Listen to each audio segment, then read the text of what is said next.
I am very excited to have my next guest join us. She just dropped her debut album, No Way to Relax When You Are on Fire. That is my life's mantra, Dora Jar. Yes. Welcome, welcome. So great to have you. Thank you. I am slightly cool in San Francisco. I can tell. That's why the puffer. Yeah. And it's been hot around the country.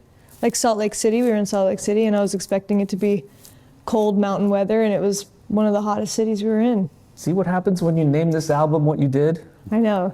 You were on fire, girl. Yeah, it's just a mirror to everything. How was your brat summer? Yes, it was very bratty. Yeah. And also hot in LA. Going up to Ojai every once in a while, and we went to the beach, Rincon Beach, and we made up this game called Seaweed Sticks, where we take these big sticks and pick up seaweed and fling them at each other. And that's a really great game. I used to play that game when I was 10. You did? Yeah. Well, there was a 10-year-old on our team. Okay. And then also older. Yeah. Please never lose that 10-year-old spirit. I tell everybody this. Yeah. That sense of wonder, excitement, enthusiasm for life when you're a youth slowly diminishes and gets knocked down the older you get by the people who don't want to be 10. Yep. It's a shame. Yeah. But there's always games to make up. We are very skilled in making up games in the van because we spend many hours staring at the road and have to come up with something to keep the mind occupied. I admire you about this because we spoke about this literally right before we went on camera about what were you binging. You're like, I'm binging the road and trees in the road. Well, we tried to start Sopranos because I've never seen Sopranos. We watched one episode and then we just like have no time. I guess we could watch it on our iPhone screen, but I'd rather see the clouds and hills. Nice segue because we are literally sitting on wooden thrones, yes, which is very appropriate for you, my queen. Thank you. Have you seen Game of Thrones? I've seen it, yeah. So I actually watched it when I was recovering from back surgery. Oh. It was like the only thing that took my mind off the pain. Incest. For some reason, it was like the violence and like the absurdity of it, and then like also like the genius costumes and set design but yeah, I mean, lots of raunchy subjects. There was that too, let's be honest. Yes, so many things. But I'm glad that you were healed. Are you healed? Yeah, well, I have 22 screws and 2 rods in my spine and a nice scar, and I'm not as flexible as I was before, but You have good posture. Yeah, and I don't have a snake spine, so that's good. I'm so happy for you. Thank you. I'm so happy for you. We are literally on the cusp of your birthday here tomorrow. Yes, tomorrow. We're at the time of this filming, so yeah, I'm also getting my period there must be so much tomorrow. gratitude that you don't have this crooked spine and you are able to maneuver and do things. Yeah, there's a lot of gratitude in the air, and I think it's also like on days like this when feels like a lot is going on and a lot of people I know are coming to the show, I kind of feel a bit scatterbrained and forget to like come back to where we are, which is a hometown show, and that's very cool. And that's right. What are your fondest memories of living in the Bay? Well, probably the Bridge School benefit concert from when I was 4 years old till I think it stopped happening when I was like 21 or something, but I went almost every single year, and it was always the last weekend in October, and the perfect, like, still warm but slipping into winter, and just the best music in the world. So do you think that seeing Pearl Jam, Neil Young, and friends perform really helped to inform the music style that you create? Yes, yeah. I think the whole reason I play guitar and became obsessed with it was because of those concerts, and Neil Young would always open up the weekend with Sugar Mountain, and I saw the way he would play a C chord was like with the ring finger and the pinky kind of like in a G shape, and then he would slide it up, and I was like, so cool. So I'm still learning guitar. Is that not the proper way? Is that a unique way to play a C chord? You can play the C without holding down the low E string, right? But it sounds much deeper when you kind of reinforce it with that G note at the bass. What was the first song you learned how to, a cover song you learned how to play? It was probably Everlong, Foo Fighters, and also my cousin taught me Blackbird, but I forgot it pretty soon after because I really loved Foo Fighters chords, and writing my own songs over those chords was kind of like the beginning of how I started writing. Blackbird is a little bit more sophisticated in terms of finger picking and all that, right? Well, actually, that might be why I became very into finger picking later on, was because of that. Who knows? I'm a fan of your music, and that's why I'm asking all these types of Thank you. questions. I saw you at Rickshaw Stop a Sweet. couple years ago, Yeah. and you noted how it was so exciting because of family being there, and you were fresh off of the Billy tour and the excitement around that. And so I understand a lot of the new material on this album is kind of a reflection and reaction in a way to that experience and all the things that you've been dealing with in life from that and afterwards.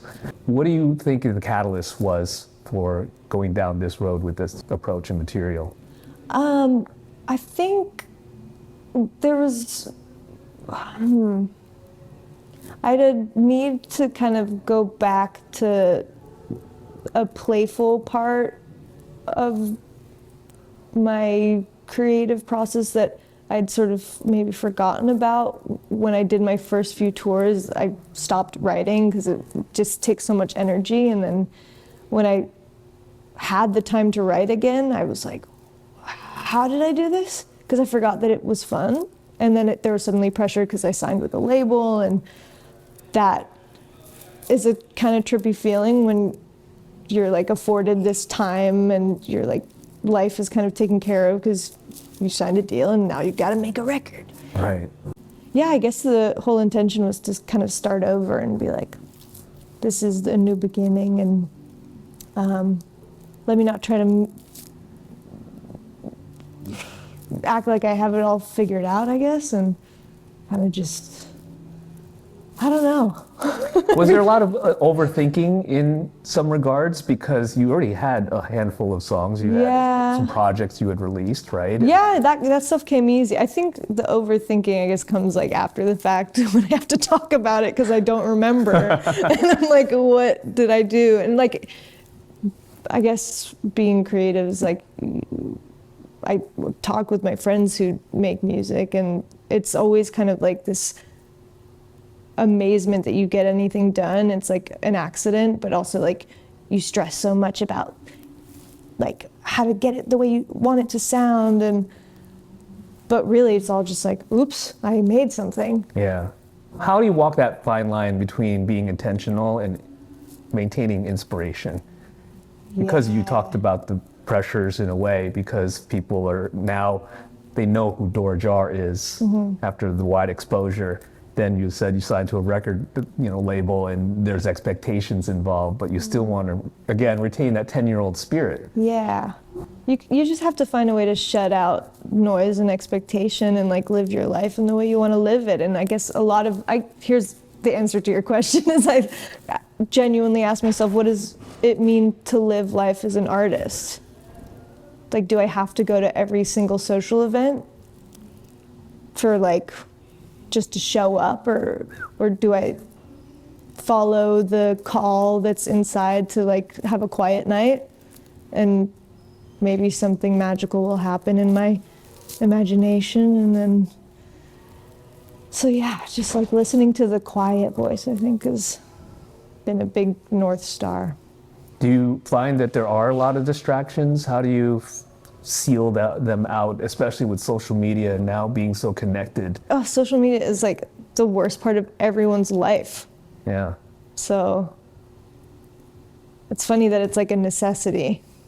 It is. Yeah. Especially as an artist, there's expectations of making things go viral. Yeah, but I question that, because I don't think that's how it's going to be for me. I think like the best parts of what I've experienced have been in real life, and I haven't really had a viral moment. Or like the closest thing I've had to a viral moment is this video of me walking on a red carpet after the Grammys, and like it's like the stupidest thing ever, and it has nothing to do with my music. So I'm like, whatever, like that'll happen, and then I'll just keep doing what I do. And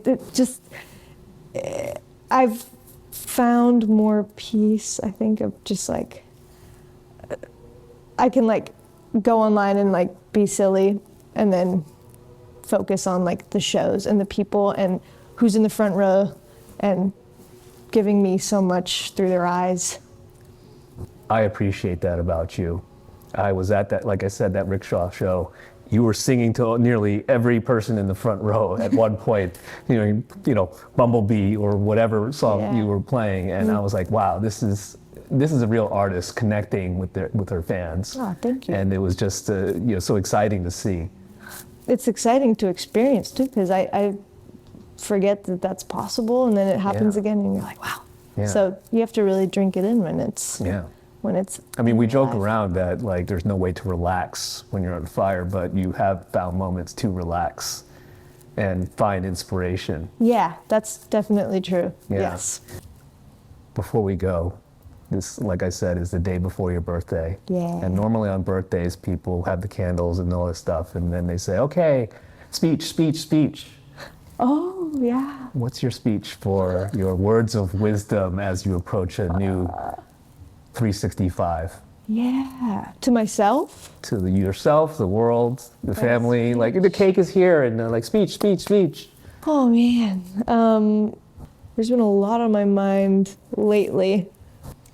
And I feel like the world has been so intense and scary and hard to comprehend. And I think I would like to share from that place of confusion that, like, you can be patient, and like we will arrive to clarity when